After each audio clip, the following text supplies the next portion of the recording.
Ce balado est propulsé par Kaleido, l'épargnétude qui en fait plus. Bienvenue dans l'univers à la hauteur de nos tout-petits. Je m'appelle Maggie Bélanger et cette semaine, je plaide coupable. Je vous avoue que j'ai choisi ce sujet-là parce que j'ai un petit peu, parfois beaucoup, tendance à le faire moi-même. On va parler cette semaine de surprotection. Je vous cacherai pas que mon troisième, mon Léo, mon dernier enfant, il est né avec un retard intra-utérin et on lui a diagnostiqué de l'hypotonie et il est hyperlaxe, ce qui veut dire que ses muscles sont comme un peu moins forts, donc c'est plus difficile pour lui, ne serait-ce que se tenir bien droit. Et hyperlaxe, ça veut dire qu'il est très, très, très, très souple. Donc, pour travailler au sein du Cirque du Soleil, par exemple, mettre sa jambe derrière sa tête, c'est très pratique. Mais pour apprendre, par exemple, à marcher, où est-ce qu'on doit se tenir avec nos muscles et être quand même assez stable, eh bien, ça amène des défis. Même chose, par exemple, pour manger. Hein? Tous les muscles dans notre bouche, là, on sous-estime ça parfois, mais je vous le dis, pour avoir eu à l'aider à développer cette compétence-là, bien vraiment, ça demande plus de muscles que l'on pense. Eh bien, c'est sûr que dans une situation comme ça, la maman poule en moi, qui avait déjà tendance un peu à surprotéger les deux plus vieux, eh bien là, je dois l'admettre, je l'ai fait, je tends à le faire moins avec mon Léo parce que je voulais tellement pas qu'il lui arrive quelque chose. Attention, attention.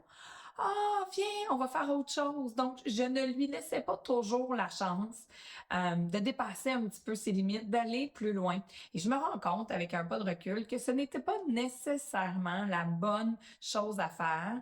En même temps, mon cœur de mère était comme pas capable de faire autrement. On dirait que j'avais pas le pas de recul nécessaire à la situation pour dire, regarde, tu fais de la surprotection en ce moment-là. Il est capable, laisse-le aller. Et là, il a 2 ans et demi maintenant au moment d'enregistrer cet épisode et je vous dirais que j'y arrive de plus en plus. C'est sûr qu'on veut tellement pas qu'il se blesse. Mais en même temps, il nous surprend, je vous dirais, la majorité du temps. Et pour vous rassurer, non, il n'a subi aucune blessure grave. Donc, ça nous démontre aussi qu'il faut apprendre à faire confiance à nos enfants et qu'ils ont aussi quand même un certain instinct pour savoir quoi essayer et qu'est-ce qui est peut-être pas adapté. Mais tout ça, évidemment, avec beaucoup d'accompagnement. Donc, c'est un sujet aujourd'hui, la surprotection, qui m'est très cher. Puis j'ai l'impression que ça va venir aussi à la maison vous toucher. Et ce que j'aime d'autant plus, c'est que j'en discute avec un homme et une femme. Bon, vous allez me dire que c'est un commentaire un peu genré, mais en même temps, moi, je le vis dans ma famille, puis j'ai l'impression que c'est le cas dans plusieurs familles. Les mères et les pères, on n'a pas nécessairement le même niveau de surprotection ou on surprotège peut-être pas pour les mêmes affaires. Donc, ça fait partie des questions qu'on va se poser aujourd'hui. J'en discute avec Audrey Sénéchal, qui est physiothérapeute, et avec Pierre Ouellette de la clinique L'Intervenant. Et dans le segment coup de cœur, eh bien, quand on parle de surprotection, je trouve, des fois, ça peut même nous amener à vouloir protéger nos enfants éventuellement du marché du travail, de qu'est-ce qu'ils vont faire dans la vie. On voudrait tellement qu'ils fassent des sous, qu'ils soient heureux, qu'ils vivent de leur passion, qu'on peut avoir tendance à influencer un petit peu leur parcours dans leur choix de carrière. Bon, là, vous allez me dire, Maggie, tu fais un podcast pour les parents d'enfants de 2 à 9 ans, choix de carrière, relax. C'est vrai que ça peut sembler un peu tôt, mais il est jamais trop tôt pour initier nos enfants. Et encore une fois, faut pas oublier qu'on est leur modèle. Donc, c'est quoi, nous, notre relation avec le marché du travail? Les enfants identifient quoi avec le fait de travailler? Donc, c'est toutes des questions que je vais poser. Puis, je vous dis, il y a déjà des outils, il y a déjà des choses qu'on peut mettre en place avec nos enfants, si petits soient-ils, et peut-être qu'à la maison, vous avez également des plus grands, donc je pense que ça va pouvoir vous aider. J'en discute avec Josiane Genet-Grenier, qui est une conseillère en orientation, parce que vous le savez, le but, c'est qu'ensemble, nous soyons à la hauteur de nos tout-petits.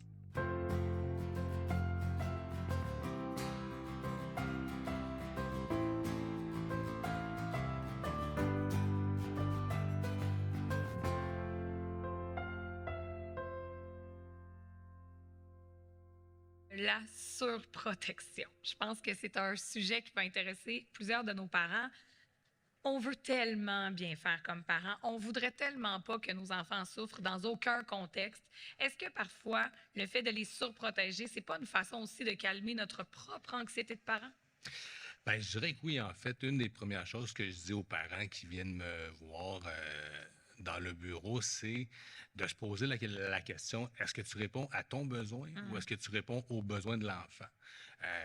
Très souvent, ça va les faire rire un peu parce qu'ils se rendent compte juste en se posant cette Ouais. question de base-là qu'au final, les interventions à répétition, comme tu disais tantôt, est-ce que de faire attention, de lui tenir la main, ben, ils se rendent compte que c'est plus pour eux.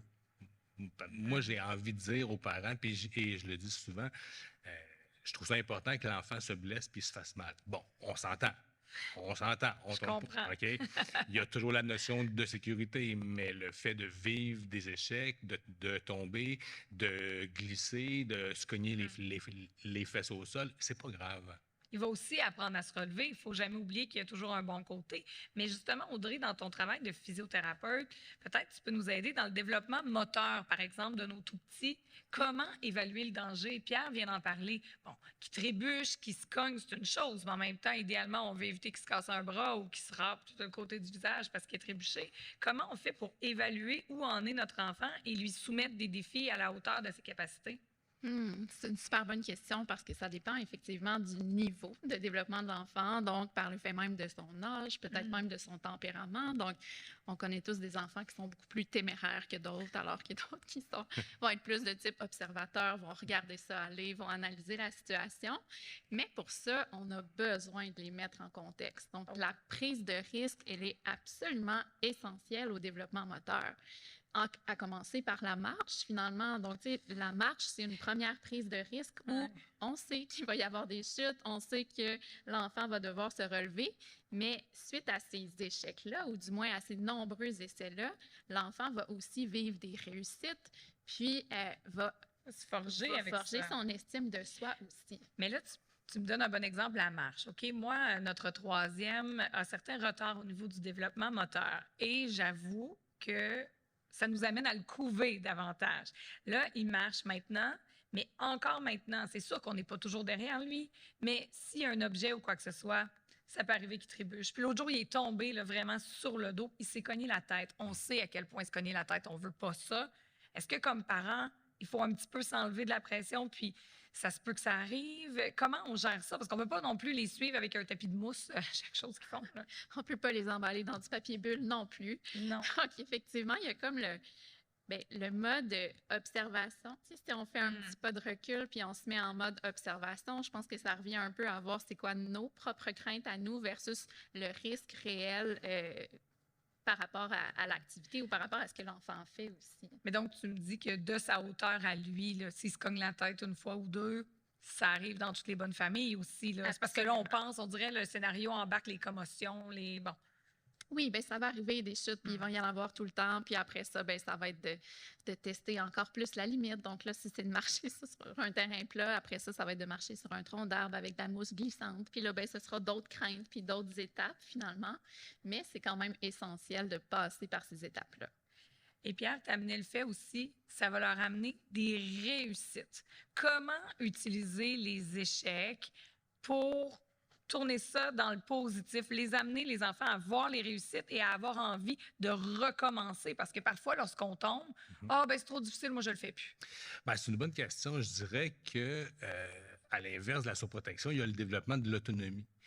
Qu'on parle pour un enfant, pour un adolescent, mais dans ce cas-ci, plus pour un enfant. Puis, à mon sens, une des façons de développer l'autonomie, c'est la notion du choix. Dans la mesure où un enfant arrive graduellement, bon, nécessairement en fonction de l'âge et le contexte et tout, mais dans la mesure où on offre un choix à l'enfant, dans un cadre qui est sécuritaire, l'enfant va développer une forme de structure interne plus solide. Il va apprendre à s'auto-réguler dans ses émotions de peur ou de témérité ou autre chose. Puis, plus qu'il va prendre des choix, qu'il va se rendre compte que ça fonctionne ou pas, plus qu'il va apprendre à se positionner. Et là, on a un enfant qui développe une forme d'autonomie, qui va apprendre à connaître ses forces et ses difficultés. Puis, plus qu'il va évoluer en âge, bien, rendu à la préadolescence et à l'adolescence, on a on a un ou une ado, je dirais, qui est plus sûre d'elle-même. Ouais. Qui va peut-être s'assumer davantage, puis c'est tellement ce qu'on souhaite comme parents, qui prennent leur place, qui prennent confiance. Est-ce que c'est la même chose, justement, côté développemental, dans le sens que on veut tellement que nos enfants soient autonomes, mais en même temps, on les surprotège. C'est un petit peu un double discours parce qu'on se dit, rendu à l'adolescence, « il n'est pas autonome celui-là » ou « il n'a pas acquis telle compétence ». Ouais, OK, mais avec un pas de recul, on les a beaucoup protégés. Oui, absolument. Puis, tu sais, j'ai envie de faire du pouce peut-être sur le volet des saines habitudes de vie, mais si on a surprotégé nos enfants à la petite enfance, qu'on leur a pas permis de grimper dans des choses qui nous semblent trop hautes, de sauter d'une hauteur qui a l'air d'avoir pas de bon sens, euh, ben après, les enfants se mettront de moins en moins en contexte. Puis si on veut qu'ils développent leurs habiletés sportives, qu'ils continuent, qu'ils maintiennent des bonnes habitudes de vie, puis qu'à l'adolescence, à l'âge adulte, aient acquis ces habitudes-là, bien, il faut les laisser expérimenter, il faut leur offrir des territoires grands pour pouvoir courir, il faut leur donner cet espace-là finalement pour bâtir tranquillement ces saines habitudes de vie-là, avoir un mode de vie qui est actif, puis surtout leur donner le goût de continuer à bouger quand ils vont être plus vieux. Avez-vous l'impression que en vieillissant, le fait aussi de les surprotéger peut donner l'impression à l'enfant qu'on l'infantilise et qu'on ne lui fait pas confiance? Est-ce que ça pourrait aller jusque-là? Définitivement, je pense vraiment qu'un enfant qui a l'impression qu'il ne peut pas décider par lui-même peut effectivement développer une faible estime de soi dans la mesure où, encore une fois, la notion de choix, c'est une notion que je parle souvent dans mes rencontres ou dans mes conférences, mais la notion de choix, pour moi, c'est quelque chose de très important qui va venir remplir la responsabilisation, qui va venir remplir l'autonomisation aussi, puis forcément la confiance en soi et l'estime de soi-même. Donc, la surprotection en soi, le réflexe est pas mal. Notre intention est bonne. Exactement. L'instinct de vouloir protéger, c'est sain, c'est bon, c'est normal, c'est humain. La surprotection, là, on tombe dans un besoin qui est plus personnel très souvent. C'est pas toujours comme ça, mais c'est souvent comme ça. Puis l'enfant doit apprendre et l'adolescent doit apprendre à se dissocier, en quelque sorte, de ce que son parent souhaite pour lui. Là, on s'entend enfant, OK? Oui. Mais il doit être capable de prendre des décisions pour lui, par et pour lui. Puis c'est un peu à travers ça qu'il va apprendre à se protéger lui-même. Puis c'est ce qu'on souhaite quand il va grandir, d'apprendre à faire des choix qui va l'amener dans une zone de sécurité où est-ce que les risques sont plus faibles. C'est vrai. Mais je pense, tantôt, vous nommiez les deux, tenir la main ou des choses comme ça. Moi, ça m'est arrivé que mon fils de 4 ans me dise, là, tu me prends pour un bébé. Est-ce que le réflexe de surprotéger peut amener l'enfant à dire, ben là, coudonc, elle me prend pour un bébé? Bien, je pense qu'effectivement que ça vient comme avec un apprentissage au fil du temps. Donc, si on revient à la notion de l'âge puis du stade de développement, bien, il y a des bonnes chances que l'enfant qui commence à marcher n'ait pas encore la notion de danger, puis bon, on ne le laissera pas traverser la rue en courant tout seul. Donc, ça va demander de tenir la main. Mais une fois qu'on a établi les consignes claires, qu'on a sécurisé, tu sais, on a établi un cadre, on a sécurisé d'une certaine façon l'environnement comme on pouvait, bien là, on peut se poser la question comme parent, OK, il marche très bien, il peut même se débrouiller, il court sans tomber, il sait qu'il doit regarder des deux côtés avant de traverser. Est-ce que j'ai encore besoin de lui tenir la main si je lui dis, OK, je te regarde traverser, j'ai confiance? Donc, il faut que nos enfants soient confiants aussi qu'ils ont la capacité, plutôt que de sentir qu'ils vivent constamment dans un monde de danger, de « Oh non, fais pas ça, non, c'est trop dangereux, attends-moi, fais... » Mais là, je vais donner un exemple très personnel, mais qui va probablement rejoindre des parents à la maison. Le fameux stationnement du centre d'achat. Moi, les enfants savent que normalement, lorsqu'ils arrivent, ils doivent vérifier avant de traverser la rue, tout ça. Mais là, l'excitation de savoir qu'on veut entrer, les voitures peuvent reculer, peuvent aller de tous les côtés. Bon, je comprends qu'il n'y a pas un mode d'emploi. En même temps, je ne veux pas leur tenir la main jusqu'à 10 ans.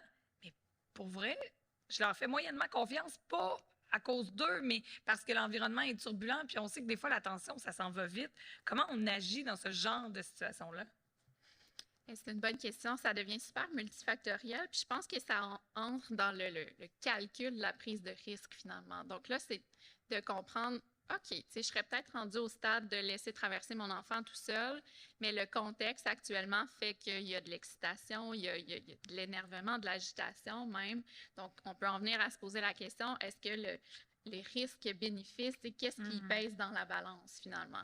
Donc, je pense que, encore une fois, ça va dépendre du contexte. Donc, peut-être que le choix, à ce moment-là, ça va être de dire, OK, il y a comme trop de facteurs qui font qu'on n'est pas concentré, qu'on n'a pas regardé. Donc, la consigne, je fais le choix dans le stationnement de centre d'achat de tenir la main, mais j'ai confiance que tu es capable de le faire quand on arrive à la garderie, quand on arrive au parc. Donc, il y a plein d'autres situations où j'ai confiance que tu es capable de le faire. Oui, puis si je peux me permettre Oui. aussi, là, rapidement, je pense qu'il y a peut-être aussi une notion tu sais, je pense que ça s'inscrit dans une progression aussi, dans une gradation. Si on prend ton exemple de stationnement, effectivement, il y a un âge où est-ce qu'on tient la main et c'est comme ça, puis il n'y a pas de choix à avoir autre que ça. Par contre, si on a un enfant de 8-9 ans, ben, on n'est pas obligé peut-être de lui tenir la main, mais on peut lui demander à ce qu'il reste près de nous, à 1 mètre de nous, exemple. Il y a peut-être la notion de progression, dans la notion de confiance aussi, et dans le libre arbitre de l'enfant aussi jusqu'à un certain point.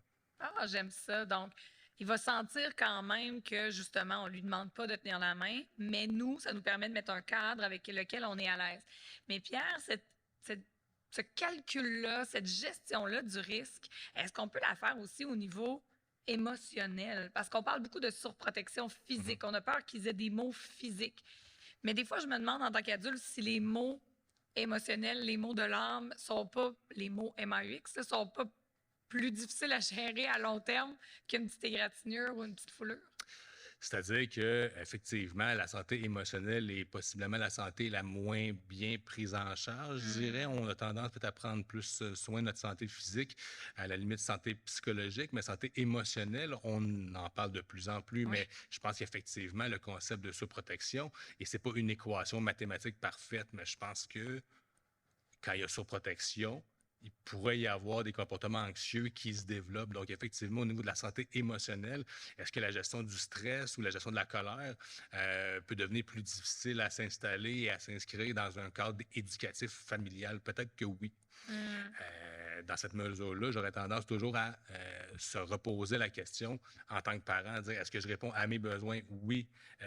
Physique et donc ma responsabilité d'assurer la sécurité physique de mon enfant, mais est-ce que je réponds aussi à mes besoins plus émotionnels? Est-ce que j'ai envie de me faire juger? Est-ce que j'ai peur que les gens autour de moi, est-ce que j'ai peur que ma belle famille ou que, bon, et ainsi de suite. Donc, est-ce que je me sens confortable dans les décisions que je prends pour assurer la protection de mon enfant? Mais ça, je pense que c'est une dimension qui est émotive beaucoup plus qu'on pense. Oui, puis qui est difficile à mesurer. On Oui. parlait tantôt de prendre des risques pour traverser la rue. Bon, ça, à la limite, ça s'évalue plus facilement. Mais si je prends un exemple, on invite un ami à la maison, nos enfants ont 5, 6, 7, 8 ans. Puis je sais pas, l'ami dit une phrase qui est blessante. Puis on le sait, là, on voit notre enfant, là, tu sais, peut-être qu'il y a une petite larme, là, qu'au niveau émotionnel, c'est difficile, tout ça, mais l'enfant répond pas ou tout ça. Est-ce que nous, on devrait intervenir, l'amener à nommer pour l'amener à se responsabiliser émotionnellement? À l'inverse, est-ce qu'on peut-être le surprotège en disant à l'ami, ben voyons, ça se dit pas, excuse-toi ou je sais pas, ou est-ce qu'on n'agit pas tout de suite, on en parle après? Comment amener cette notion-là au niveau émotionnel? La première chose à se questionner, à mon sens, c'est dans son rôle de parent. Donc, se questionner, est-ce que le comportement que je viens d'observer, est-ce que ça va à l'encontre de l'encadrement et des valeurs familiales dans ma maison? Donc, si un enfant dit à mon enfant une chose qui dépasse les limites de moi en tant que parent responsable de ma maison et de mon environnement, je pense que je peux faire une intervention qui est courte, qui est brève et qui est concise et qui est claire. Par contre, si, bon, on a plus des commentaires d'enfants qui se taquinent, puis là, je vois mon enfant qui a une petite émotion et qui a une petite larme, moi, j'aurais tendance à le laisser aller, mais peut-être de reprendre ça s'il m'en parle comme à l'heure du coucher, ou même moi, je peux aborder le sujet. Je vais peut-être détourner la conversation, puis je vais la diriger au lit après avoir parlé de la petite histoire et tout, puis je vais peut-être l'amener à ce qu'il me verbalise cette situation-là pour faire peut-être un jeu de rôle après avec lui ou reprendre ça. Puis peut-être de parler de ses émotions. C'est important qu'ils puissent en parler. Puis c'est important aussi qu'ils puissent développer des stratégies pour se rassurer puis apprendre à s'auto-réguler dans ses émotions.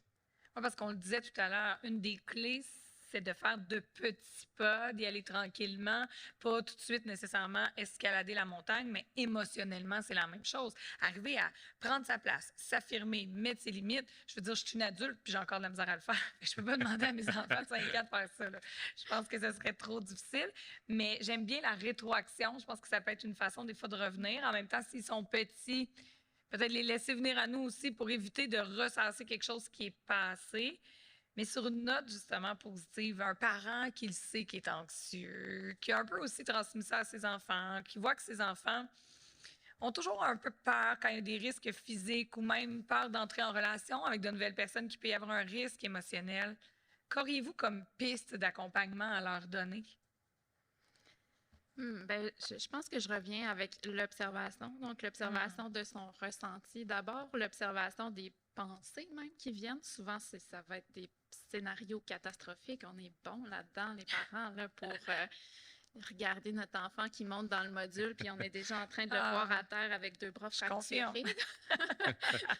Je pense que ça demande, oui, comme un petit pas de recul, une observation de la situation pour réaliser finalement que c'est probablement nos pensées qui sont beaucoup plus grandioses que ce qui peut se passer en réalité. Puis laisser explorer à petite échelle, donc avec ce pourquoi on est à l'aise aussi. Donc, ça peut être de monter moins haut, de monter jusqu'à un certain nombre de marches. Puis, quand on se rend compte finalement que la situation est bien gérée, que l'enfant lui-même va s'auto-réguler. Est à l'aise aussi, il y a du plaisir. C'est sûr que s'il grimpe puis on le sent déjà un petit peu chambranlant, ouais, peut-être qu'il y a nécessité d'agir. Exact. Donc, on voit les capacités, puis on félicite ces réussites-là aussi. L'enfant est en train de faire de nouveaux apprentissages, puis on pourra repousser la limite la fois suivante. Ouais. Est-ce qu'on peut dire que justement, pour entrer en relation au niveau de l'autonomie émotionnelle, de la gestion de nos émotions, ce sera un petit peu la même chose? Est-ce que si on sent que notre enfant a des réticences, ça peut être intéressant de l'amener dans certaines situations qui vont... Tu sais, je sais qu'on aimerait ça qu'il n'y ait jamais de peine, puis on aimerait ça que ce soit toujours heureux, mais c'est pas ça non plus, la vie. Effectivement, je pense que l'enfant a son rôle d'enfant à jouer dans ses bons coups, dans ses moins bons coups, dans ses émotions positives et négatives, mais le parent aussi a différents rôles. Il a son rôle de parent, mais il a son rôle d'homme ou de femme aussi, dans le sens où on a d'instinct, on prend soin de notre santé physique en allant voir le médecin, faire un check-up à chaque année, l'optométriste, le dentiste.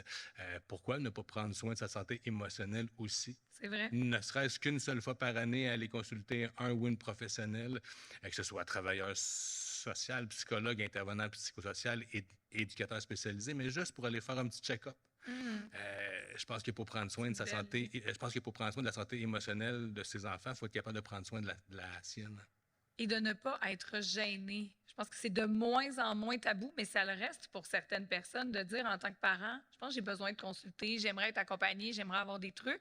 Mais en même temps, ça nous renvoie parfois l'idée de bon, mais je suis pas un bon parent, j'y arrive pas tout seul. Mais c'est pas vrai, ça. Puis combien de fois on le dit, hein, je pense d'avoir l'intelligence de demander de l'aide, c'est vraiment la marche à suivre versus s'isoler. Puis les professionnels, maintenant, ils sont variés, peuvent nous accompagner et ça n'amènera pas nécessairement un suivi hebdomadaire. Et si c'est le cas, pas plus grave que ça, là. Exact. Exactement. Je pense vraiment que la question, c'est de toujours se poser la question à soi-même. Demander de l'aide, prendre soin de la santé émotionnelle de ses enfants, ça demande de l'intelligence émotionnelle. Ouais. Il y a différents types d'intelligence et l'intelligence émotionnelle en fait partie. Ouais.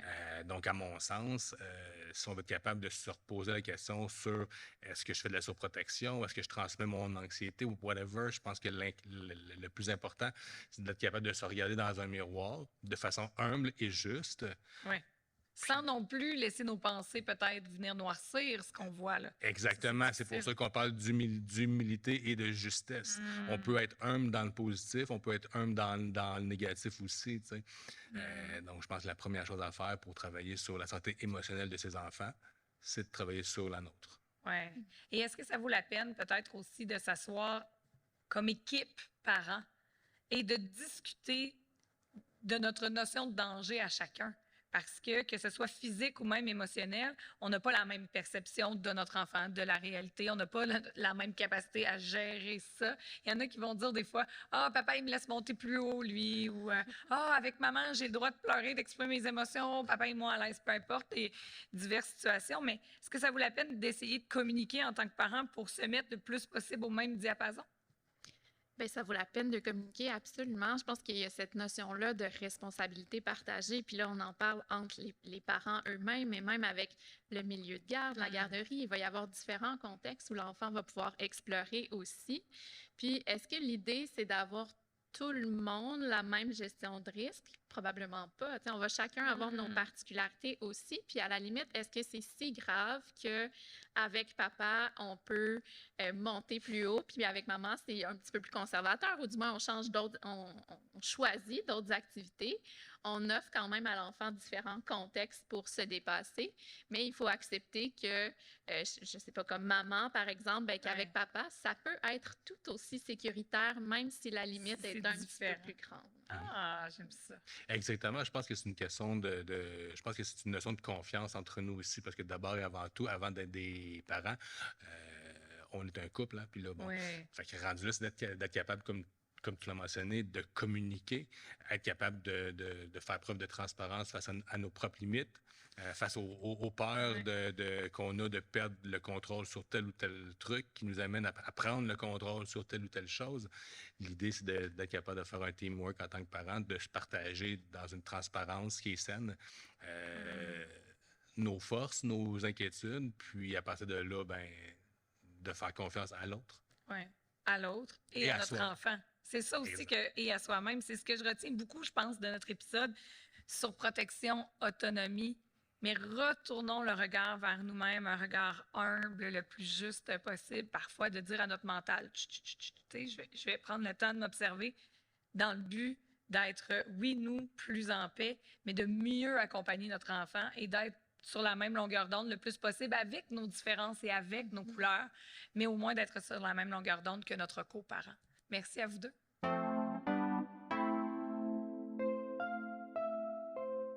Bonjour Josiane, merci d'être là. Bonjour, ça me fait plaisir. D'abord, on aimerait savoir, là, pour nous, les parents de plus petits, qui avons des enfants de 4, peut-être à 9 ans, comment on peut éveiller l'intérêt, si on veut, pour les professions, le marché du travail avec nos enfants, justement, avant qu'ils aient à faire des choix puis prendre des décisions? Je me dis, le fait qu'ils en aient déjà entendu parler, bien, ça ne peut que les aider dans ce processus-là. Oui, effectivement, en amont du choix de carrière, c'est vraiment la connaissance de soi qui est importante. Fait que si on a déjà un petit peu touché à différentes professions, puis qu'on a une idée un peu plus du marché du travail aussi, même quand on est plus jeune, c'est quand même quelque chose qui pourrait aider éventuellement là, plus tard dans la réflexion. Mais de toute façon, les enfants, tu sais, on le voit, là, ils imitent les adultes, ils jouent souvent à la famille, mais aussi à différents métiers, tu sais, qu'on voit un petit peu plus, soit dans leur entourage ou à la télévision. Là. Il y a des métiers plus classiques là, qui vont marquer l'imaginaire un peu plus des enfants. Donc, leur but, c'est d'imiter les adultes puis de jouer aux grands. Là. Fait que, on a quand même déjà un petit peu d'exploration qui se fait naturellement, là, je pense, chez nos enfants. En tant que parent, c'est sûr qu'on peut essayer de stimuler leur intérêt puis de les éveiller à certaines autres professions qui sont peut-être un petit peu moins présentes dans la télévision ou dans notre entourage, sans nécessairement leur mettre une pression puis de vouloir cocher des cases là, qui ont pu explorer. Mais si par hasard on croise des gens qui font des métiers particuliers, c'est sûr que ça pourrait être intéressant de dire « Ah, regarde ça, cette personne-là, c'est son travail », puis d'être capable d'en discuter un petit peu. Là. Est-ce que ça peut même être intéressant de parler un petit peu du quotidien? Je prends un exemple, un comptable. Je veux dire, on peut l'appeler des fois pour avoir des conseils ou dans le temps des impôts, par exemple, on va avoir tendance à les appeler. Mais est-ce qu'on peut simplement dire aux enfants, « Ah, aujourd'hui, je m'en vais chez le comptable. C'est quoi un comptable? Ah, bien, il fait ça. » Tu sais, de nommer des fois des professions qu'on va peut-être avoir tendance, comme tu dis, à moins voir, qui sont moins présentes dans l'espace public, mais qui sont super importantes. Je pense même, mettons, à un psychologue, par exemple. Si on ne consulte pas nous-mêmes, je veux dire, nos enfants ne savent pas nécessairement c'est quoi. Oui, exact. De vulgariser les tâches, là, on s'entend selon l'âge de l'enfant, mais d'être capable de voir qu'il y a différents emplois différents, il y a différents milieux. Puis je pense qu'en tant que parent aussi, il faut penser au fait que les enfants nous imitent beaucoup, là, tu sais. Fait que nous, on est des modèles, les premiers modèles, en fait, pour eux. Fait que des fois, juste notre rapport au travail, est-ce qu'il est positif, est-ce qu'il est négatif? Bon, avec le télétravail, je pense qu'ils nous ont vus de plus en plus, plus qu'avant, en tout cas, là, travailler des fois à la maison, puis bon, à part être à l'ordinateur, de leur expliquer des fois un petit peu qu'est-ce qu'on fait, mais de faire attention à notre rapport au travail, tu sais, parce que c'est sûr qu'eux, ils vont associer ça à ça a-tu l'air intéressant de travailler. Fait que c'est sûr que d'avoir des modèles qui aiment leur emploi puis de leur parler des tâches en vulgarisant un petit peu, là, ça peut juste susciter leur intérêt à explorer différents domaines à un plus jeune âge. Ouais. C'est sûr que lorsque notre métier, puis ça, peu importe, je pense, la profession qu'on pratique, on a de bonnes et de moins bonnes journées, c'est normal, Ouais. mais peut-être être quand même conscient de ça. Puis j'allais dire, est-ce qu'on doit aussi être conscient de nos commentaires? Quelque chose, par exemple, que j'ai déjà entendu, un jeune adolescent qui disait dans la famille, je sais pas, moi, je veux, par exemple, devenir infirmier. Mhm. Ah, t'as-tu pensé être médecin? C'est plus payant. Oui, mais Ouais. peut-être qu'il veut vraiment être infirmier parce que les tâches sont vraiment différentes. Tu sais, je veux dire, parfois, on peut associer le choix de carrière au salaire qui vient avec. Fait que j'ai Mhm. l'impression qu'il faut faire attention aussi en tant que parent et même dans notre entourage à tout ce qu'on dit. Ben, vraiment, puis je pense que le mot d'ordre, c'est de ne pas mettre de pression, puis de faire attention, comme tu dis, à nos préjugés. Parce que je pense qu'effectivement, on est des humains, tout le monde a quand même son système de valeurs, ses préjugés. Donc, si, par exemple, l'enfant parle déjà d'intérêt qu'il a, bon, premièrement, il faut, selon l'âge, penser que ça peut évoluer, puis ne pas tout mettre nos attentes dans oui, parfait, il m'a dit qu'il voulait être médecin à 5 ans, ça va être ça, là. Fait que de ne pas mettre de pression, il a le droit de changer, il a le droit d'explorer d'autres avenues.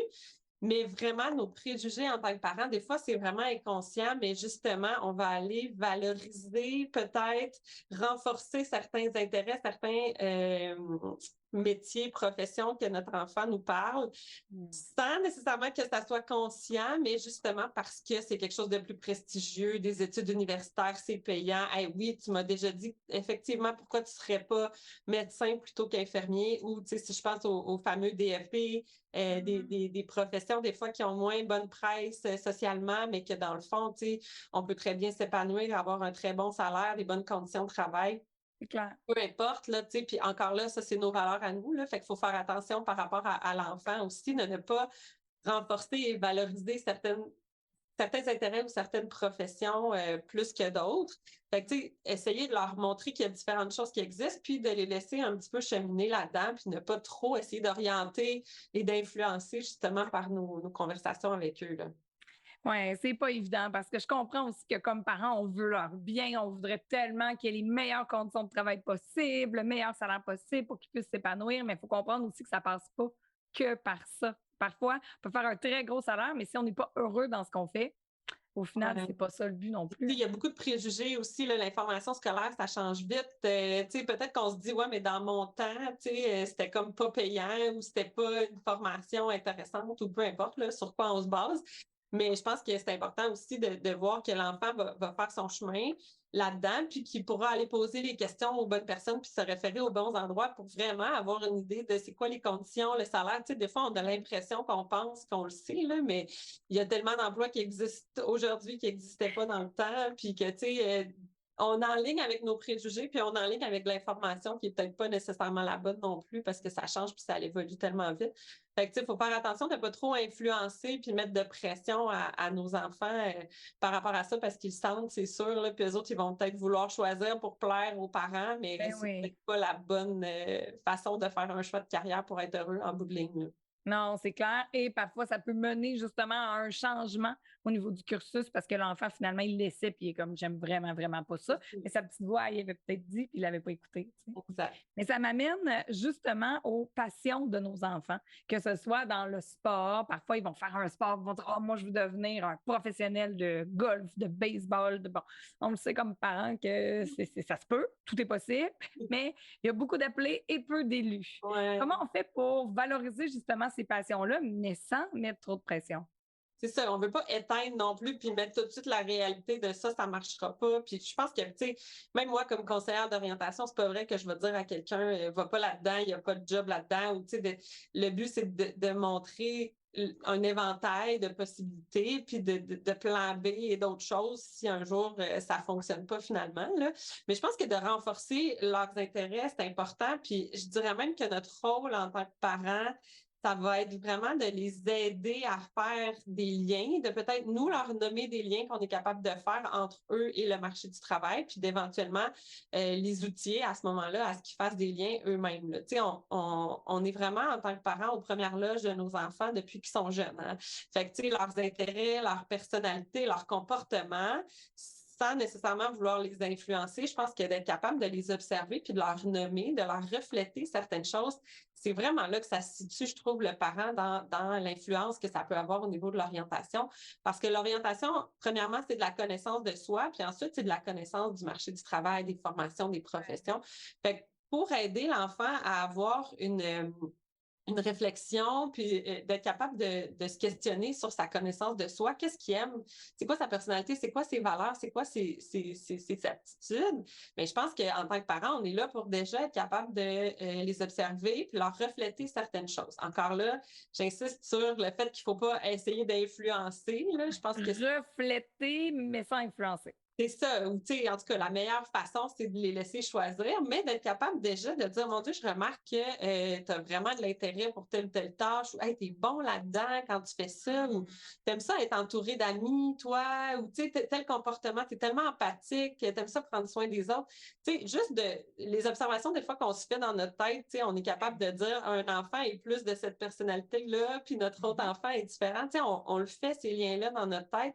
Donc, d'avoir le réflexe de saisir les opportunités, dans le fond, de pouvoir en discuter avec eux, puis d'être capable de leur dire, mon Dieu, mais ça te représente, je trouve. Est-ce que tu es d'accord? Fait qu'aussi, c'est pas juste de leur coller une étiquette, mais de les inviter à eux réfléchir à ça, parce que c'est pas nécessairement inné de faire un lien entre mon intérêt puis peut-être une profession qui serait Exact. possible, tu sais. Puis ça me fait penser, si on revient à l'exemple du sport que je donnais tout à l'heure, bon, peut-être que malheureusement, être un golfeur professionnel, ça n'arrivera pas, mais n'en demeure pas moins qu'il y a des entraîneurs, il y a des physiothérapeutes sportifs, tu sais, ils gravitent tellement, à la limite, ça peut être même un agent pour les sportifs professionnels. Bref, ils gravitent tellement de métiers, comme tu dis, qu'on ne connaît pas parfois autour de quelque chose, que je pense que si on sent que notre enfant un peu plus vieux, là, notre ado, ou j'allais dire des ados autour de nous.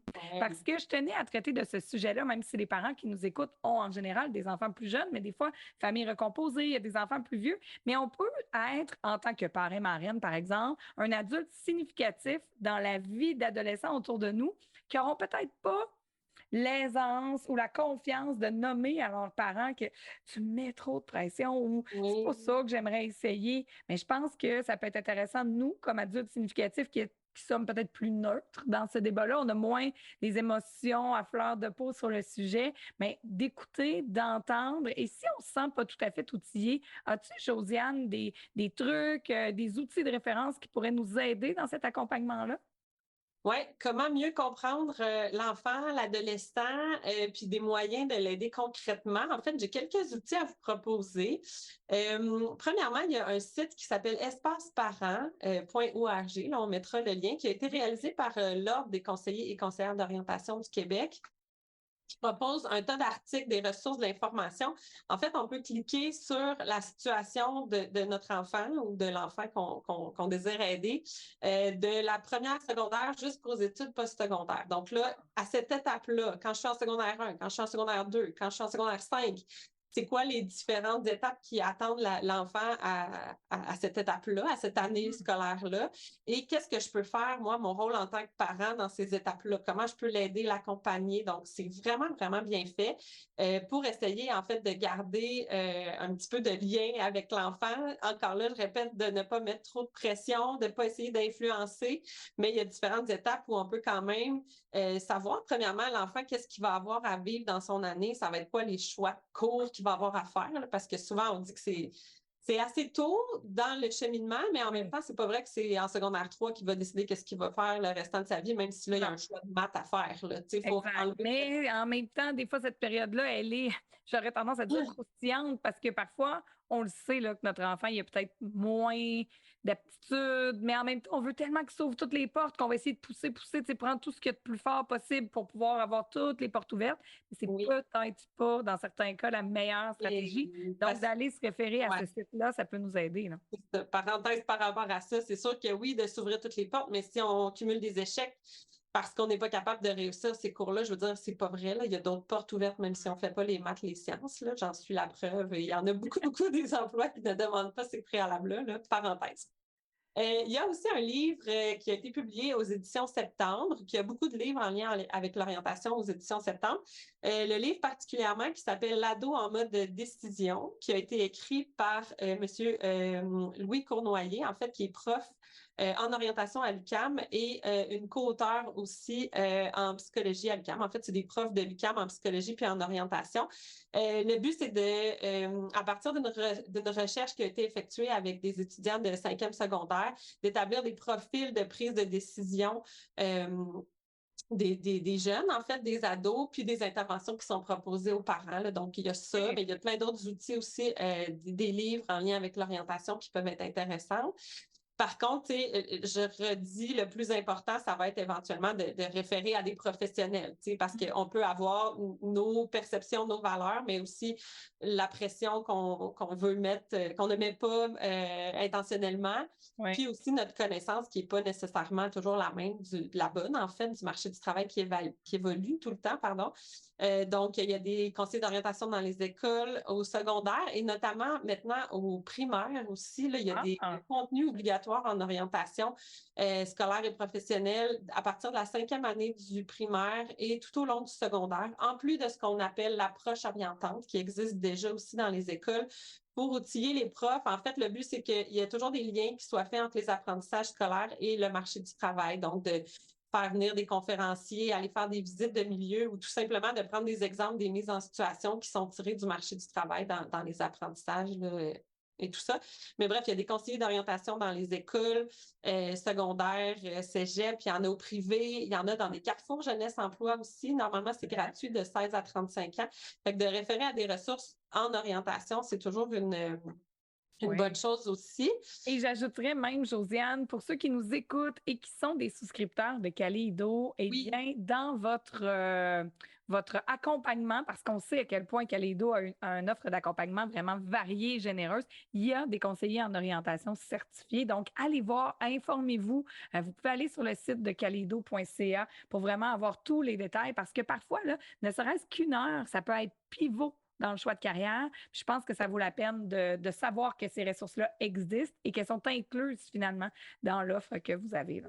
Il y a un blog, des vidéos informatives. Puis, il y a aussi Kaleido qui a réalisé un balado qui s'appelle Futur Proche. Moi, j'ai fait partie de la 2e saison du balado. Donc, il y a 2 saisons de 8 épisodes que vous pouvez écouter à partir de n'importe quelle plateforme. En fait, le but, c'est que l'animatrice, qui est Valérie Chevalier, discute d'abord avec des jeunes qui ont des intérêts pour des domaines. Ensuite, elle part à la rencontre de professionnels qui exercent le métier de leur rêve en lien avec ces intérêts et ce domaine-là. Puis, moi qui ai participé à la 2e saison, il y avait une autre conseillère dans la 1re saison. On vient, en tant que conseillère d'orientation, faire le pont un peu entre toutes ces informations-là pour un jeune, par exemple, qui s'intéresse à ces domaines-là. Comment ça peut être intéressant de réfléchir à ses intérêts, démystifier un petit peu les domaines aussi qu'on connaît moins, puis surtout d'ouvrir sur différentes possibilités là, à la fin de chaque épisode. Là, je pense que ça peut être super intéressant pour les jeunes, mais aussi en tant que parents. Pour les parents, exact. Puis 2 saisons de 8 épisodes, je pense que ça s'écoute super bien. Je vais vous mettre d'ailleurs le lien et vous êtes probablement déjà sur une plateforme d'écoute. Donc, vous avez là, vous pouvez aller dans le moteur de recherche et écrire Futur Proche. Vous allez pouvoir découvrir ce balado-là qui est vraiment d'une superbe qualité. Là. Ça a été super bien fait. Puis je trouve que c'est extrêmement pertinent. Et on dirait, Josiane, que j'ai envie de conclure pour tous les parents, les adultes qui nous écoutent. Ça me ramène à ce que tu disais au début. Peu importe l'âge qu'a notre enfant, pour faire un bon choix en orientation dans sa vie, eh bien, c'est basé sur la connaissance de soi. Fait que si vos enfants sont petits, peut-être qu'on peut ouvrir la porte aussi en parlant des valeurs, des passions. Qu'est-ce qui te fait pétiller en dedans? Ah, oh, moi, maman, c'est quand je joue à telle chose. Ah, oh, moi, maman, c'est quand je fais de la cuisine. Tu sais, des fois, c'est simple, simple, simple. Mais on en prend des notes aussi comme parents, puis à un moment donné, on fait « Oh, il se dessine comme un espèce de chemin. » Puis, mettons, mon plus vieux, ma plus vieille, c'est ce chemin-là. Mon deuxième, mon troisième, c'est un autre chemin. Et c'est correct comme ça. Il y en a peut-être qui auront des chemins semblables aux nôtres et il y en a qui en auront probablement des tout à fait différents. Et c'est ce qui fait la beauté de tout ça. Mais ça me ramène vraiment à l'importance de la connaissance de soi. Puis comme tu dis, ça ne veut pas dire qu'ils vont nécessairement devenir joueurs de soccer professionnels, mais souvent, on voit quand même un lien entre les intérêts, la personnalité, les valeurs qui sont demandées dans ces intérêts-là qu'on avait tout petit. Ben c'est sûr que ça fait partie de notre personnalité aussi plus tard quand on va travailler, là. Fait que je dirais de ne pas mettre trop de pression puis de rester ouvert à discuter un peu puis faire des liens de tout ça, c'est le plus beau cadeau que vous ne pouvez pas leur faire. Ouais, et de diminuer nos attentes qui sont parfois basées sur des critères qui sont pas vraiment importants. Tu sais, ce que les autres vont dire, ce que les autres font dans la famille élargie ou dans nos amis, c'est pas important. Puis, tu sais, c'est ça, on n'a pas une connaissance nécessairement à jour en tant que parent. Fait que des fois, on a un préjugé, mais finalement, c'est des super bonnes jobs. Puis, il n'y avait pas raison d'être, de les influencer dans quelque chose qui socialement est mieux, là. Fait que non, effectivement, l'ouverture, je pense que c'est super important. Soyons curieux. Merci beaucoup, Josiane. Et voilà, c'est ce qui complète cet épisode. Des commentaires, des suggestions, des revendications, n'hésitez pas, écrivez-moi, que ce soit sur la page Facebook ou le compte Instagram du balado à la hauteur de nos tout-petits. Vous pouvez le faire également sous l'épisode. Allez mettre un pouce, des étoiles, des commentaires, des suggestions sur vos plateformes d'écoute. C'est toujours très, très, très, très apprécié. Merci à mes invités aujourd'hui. Josiane Genet-Grenier, conseillère en orientation que vous avez entendu dans le segment Coup de cœur.